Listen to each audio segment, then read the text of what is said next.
നല്ലൊരു ദിവസം കേട്ടോ എൻ്റെ കെട്ടിയവൻ്റെ പിറന്നാൾ. അപ്പോൾ രാവിലെ തന്നെ ഞാൻ അമ്പലത്തിൽ പോയി തൊഴുത് പായസമൊക്കെ കൊടുത്തിട്ടുണ്ടായിരുന്നു, പാൽപ്പായസം. അപ്പോൾ അതൊക്കെ വാങ്ങിക്കൊടുന്നു. പിന്നെ അത് കഴിഞ്ഞ് ഞാൻ ചെറിയൊരു സദ്യ ഉണ്ടാക്കാമെന്ന് വിചാരിച്ചു.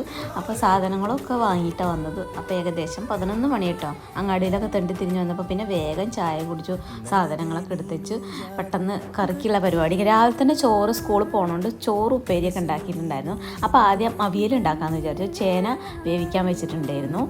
പച്ചക്കറി ഇട്ട് ഉപ്പ് മഞ്ഞൾപ്പൊടി ഇട്ട് കുറച്ച് വെളിച്ചെണ്ണ വെച്ച് അടച്ചു വേവിക്കാം. നാളികേരം പച്ചമുളകും തൈരും ഒന്നും എല്ലാം ചതച്ചെടുത്തതും കൂടെ ചേർത്ത് മിക്സ് ചെയ്യുക. കുറച്ച് കറിവേപ്പില വെളിച്ചെണ്ണ. അവിയൽ റെഡിയായി. അപ്പോൾ ഇനി രസം ഉണ്ടാക്കാൻ വിചാരിച്ചു. സാമ്പാർ വേണ്ടാന്ന് വിചാരിച്ചു. രസപ്പൊടി വീട്ടിൽ തന്നെ ഉണ്ടാക്കി വെച്ചിട്ടുണ്ട്. അപ്പോൾ പെട്ടെന്ന് കുറച്ച് രസം, അതുപോലെ തന്നെ ഇടിച്ചക്കപ്പേരി ഫ്രിഡ്ജിൽ വേവിച്ച് വെച്ച ഇടിച്ചക്ക ഉണ്ടായിരുന്നു.